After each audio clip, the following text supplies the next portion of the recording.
ជំរាបសួរក៏ដូចជាសួស្តីពុកម៉ែបងប្អូនទាំងអស់គ្នាបាទស្វាគមន៍មកកាន់ page របស់ខ្ញុំទៀតហើយបាទហើយបើពុកម៉ែបងប្អូនទាំងអស់គ្នាអត់ទាន់បានជួយចុច like ជួយចុច follow page របស់ខ្ញុំទេកុំភ្លេចជួយចុច like ជួយចុច follow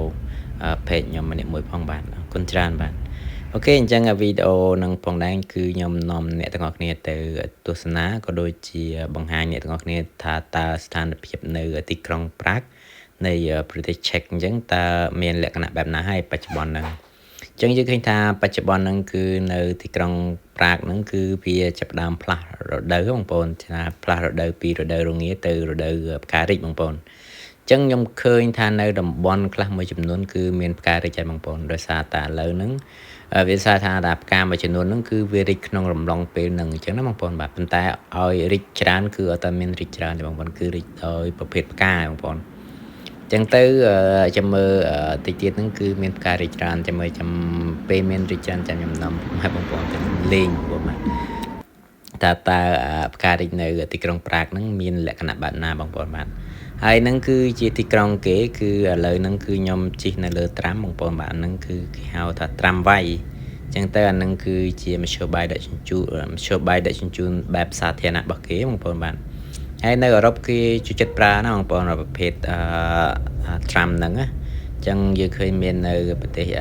ឆែកប្រទេសអាល្លឺម៉ង់ឬក៏ប្រទេសនៅជុំវិញហ្នឹងគឺមានច្រើនគេជួយចិត្តប្រើអាហ្នឹងដោយសារតែអាហ្នឹងគឺដឹកជញ្ជូនទៅបានគ្នាច្រើនអញ្ចឹងណាបងប្អូនបាទហើយអាហ្នឹងគឺគេប្រើអគ្គិសនីបងប្អូនប្រភេទហ្នឹងអញ្ចឹងណាហើយយើងមើលទេសភាពនៅទីក្រុងប្រាគឺស្អាតណាស់បងប្អូនពេលព្រឹកហ្នឹងគឺ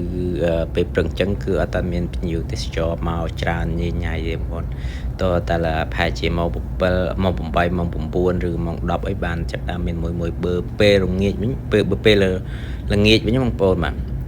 ពេលល្ងាចហ្នឹងមនុស្សច្រើនណាស់បងប្អូននៅទីក្រុងប្រាកដោយសារទីក្រុងប្រាកហ្នឹងវាមានអគារចាស់បុរាណច្រើនបើប្រៀបធៀបទៅនឹងទីក្រុងផ្សេងនៅអឺរ៉ុបអញ្ចឹងណាបងប្អូនបាទហើយបើយើងនិយាយទៅបើ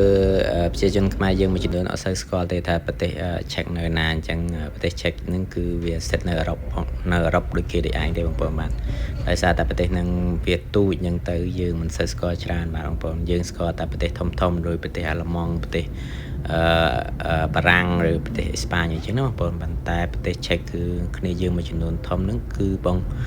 ប្អូនយើងមួយចំនួនធំហ្នឹងគឺគាត់អត់ដែលស្គាល់ទេបងប្អូនហើយទីក្រុងប្រាកហ្នឹងផងដែរគឺវាក៏ជាប់លំដាប់នេះដែរបងប្អូនជាលំដាប់ថាអាចមកមើលថ្ងៃរះស្អាតជាងគេដែរបងប្អូនបាទបន្ទាប់ពីខ្មែរយើងអញ្ចឹងណាវាស្ថិតនៅក្នុង top 10ដែរខ្ញុំឃើញគេផុសម្លងពេលប្រហែលប្រហែលជាឆ្នាំមុនបងប្អូនបាទអញ្ចឹងទៅវាស្ថិតនៅក្នុង top 10ដែរអញ្ចឹងមានថាទីក្រុងហ្នឹងគឺវាស្អាតសម្រាប់មើលថ្ងៃរះដែរបងប្អូននិយាយរួមខ្ញុំក៏យល់ស្របដែរបងប្អូននៅពេលព្រឹកថ្ងៃរះមកស្អាតហ្មងបងប្អូនបាទហើយបើមើលមកខាងហ្នឹងគឺវាចាំងទៅនឹងប្រាសាទដែលប្រាសាទគេហៅថាប្រាកាសលបងប្អូនបាទអូខេអញ្ចឹងវីដេអូខ្ញុំមានតែប៉ុណ្្នឹងឯងហើយខ្ញុំសង្ឃឹមថាពុកម៉ែបងប្អូនទាំងអស់គ្នាចូលចិត្តនៅវីដេអូខ្ញុំក៏ដូចជាការបរិយាយបើខ្ញុំបរិយាយទៅមានការខុសឆ្គងសូមអភ័យទោសផងបាទអូខេអញ្ចឹងជម្រាបលាបាទបាយបាយ